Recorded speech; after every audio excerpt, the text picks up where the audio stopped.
To all of you. हमारे इस video session में आप सभी का स्वागत है।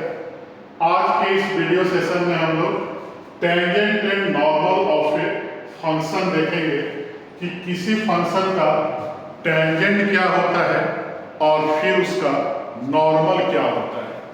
तो यहाँ मैं एक फंक्शन का ऐसे ग्राफ ड्रॉ कर दिया। y equal to F X एक फंक्शन है और अगर किसी पॉइंट p पर टेंजेंट देखना हो तो टेंजेंट क्या होता है, फंक्शन के ग्राफ से टच करते हुए, मतलब इस कर्व से टच करते हुए अगर एक लाइन जाए तो इस लाइन को हम लोग क्या बोलते हैं, टेंजेंट बोलते हैं।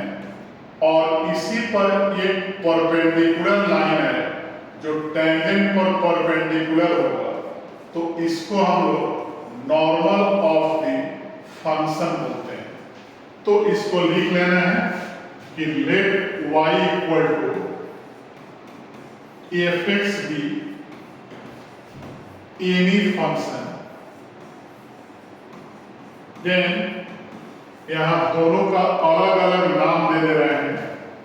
इसको हम लोग बोलेंगे L1 लाइन और इसको L2। Then L1 is tangent to the function y equal to F X and another line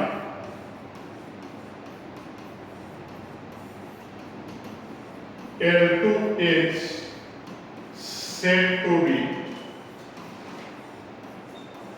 normal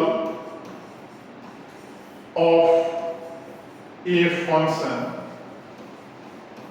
y equal to fx। तो यहां हमने क्या देखा कि here टेंजेंट हमेशा नॉर्मल पर क्या होता है, परपेंडिकुलर होता है। तो अगर दोनों का स्लोप ले लें, if m1 and m2 are slope of both tangent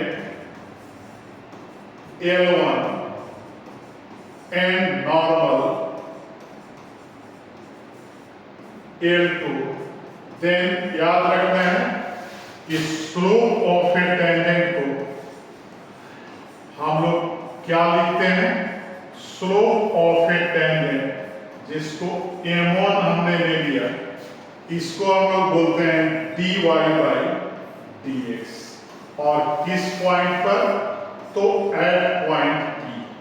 और यहाँ क्या देख रहे हैं कि दोनों लाइन आपस में परपेंडिकुलर है, तो रिलेशन क्या होगा स्लोप के बीच का, m1 इंटू m2 क्या हो जाएगा, -1 हो जाता है। तो अगर यहाँ से m2 का वैल्यू लिखा जाए तो क्या बोलेंगे, -1 बाई m1। और m2 क्या है, स्लोप ऑफ ए नॉर्मल है। तो स्लोप ऑफ ए नॉर्मल हम लोग याद रखेंगे -1 बाई dy बाई dx। और किस पॉइंट पर, तो एट दी पॉइंट P। तो इस तरह से हमने क्या देखा, इस वीडियो सेशन में हमने देखा कि किसी फंक्शन का टेंजेंट और नॉर्मल क्या होता है, उनके स्लोप के बीच का रिलेशन क्या होता है, और टेंजेंट के स्लोप को और नॉर्मल के स्लोप को कैसे लिखते हैं, और दोनों को हमने m1 और m2 से डिनोट किया। तो हमारे वीडियो को लाइक, चैनल को सब्सक्राइब और फेसबुक आईडी को फॉलो करते रहें।